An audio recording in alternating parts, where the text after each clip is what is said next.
প্রধানমন্ত্রী BNP chairperson Tarique রহমানকে স্বাগত জানাতে গত এক সপ্তাহ ধরেই বরিশালে আনন্দ মিছিল হচ্ছে। বিএনপি ও সহযোগী সংগঠনের নেতাকর্মীরা মিছিল মিটিং করছেন। সোমবার বরিশালে সফর করবেন তারেক রহমান। হাইকমান্ডের নির্দেশে কোনো তরুণ বাড়তি ব্যানার ফেস্টুন টাঙানো হচ্ছে না অর্থ অপচয় রোধে, কিন্তু প্রধানমন্ত্রীর বরিশাল সফর সুশৃঙ্খল আনন্দ ঘন করতে প্রস্তুতিতে দম ফেলার যেন ফুরসত নেই মাঠ প্রশাসন ও দলীয় নেতাকর্মীদের। আগামীকাল সকালে তারেক রহমান সড়ক পথে প্রথমে গৌরনদীতে, দুপুরে নগরীর ৩০ গোডাউন বধ্যভূমি সংলগ্ন সাগরদিক খালের পাড়ে বৃক্ষরোপণ কর্মসূচি, এরপর যোগ দেবেন জেলা শিল্পকলা একাডেমিতে দলীয় সাংগঠনিক সভা। অধীর আগ্রহে তার আগমনের অপেক্ষা আছে এবং উনি বৃক্ষরোপণ কর্মসূচি দিয়েছেন। আমরা সেখানে সব ধরনের প্রস্তুতি রেখেছি।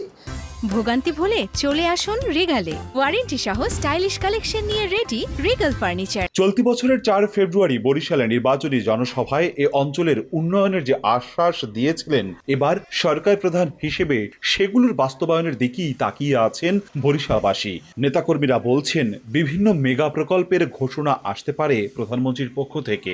আমাদের বরিশালের যে অর্থনৈতিক চাকাটা, সেই চাকাটা যাতে সচল হয়, তার এই আশাটা, এটাই বরিশালের ভাগ্যের চাবিকাঠি বলে আমি মনে করি। সারা বরিশাল মানুষ ওদের আগ্রহে অপেক্ষা করছে, তারা উদ্দীপ্ত, তারা উজ্জীবিত। দীর্ঘদিন যাবৎ বরিশালবাসীর যে সমস্যা, সেই সমস্যাগুলো নিরসনে মাননীয় প্রধানমন্ত্রী এবারের আগমনেই তার প্রতিশ্রুতি বাস্তবায়নের উদ্যোগ শুরু করবেন। প্রধানমন্ত্রীর সফরকে ঘিরে জেলা জুড়ে ৪ স্তরের কঠোর নিরাপত্তা বলয় গড়ে তোলা হয়েছে জানিয়েছে আইন শৃঙ্খলা বাহিনী। সমন্বয় করে এবং এসএসএফ এর দেয়া সমস্ত নির্দেশনা পরামর্শ সবকিছুকে মাথায় রেখে আমাদের নিরাপত্তা পরিকল্পনা আমরা গ্রহণ করেছি।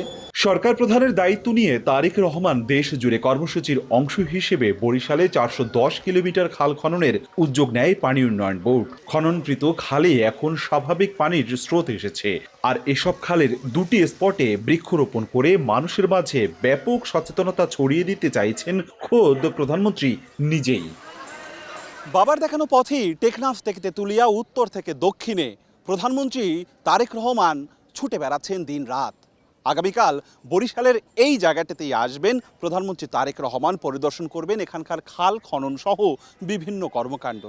বরিশাল সহ দক্ষিণাঞ্চলবাসী অধীর আগ্রহে অপেক্ষা করছে তার আগমনের মধ্য দিয়ে এ অঞ্চলের গতিচাকা সমৃদ্ধ হবে, বঞ্চনামুক্ত হবে দক্ষিণাঞ্চলবাসী। অপূর্ব অপু, সময় সংবাদ, বরিশাল।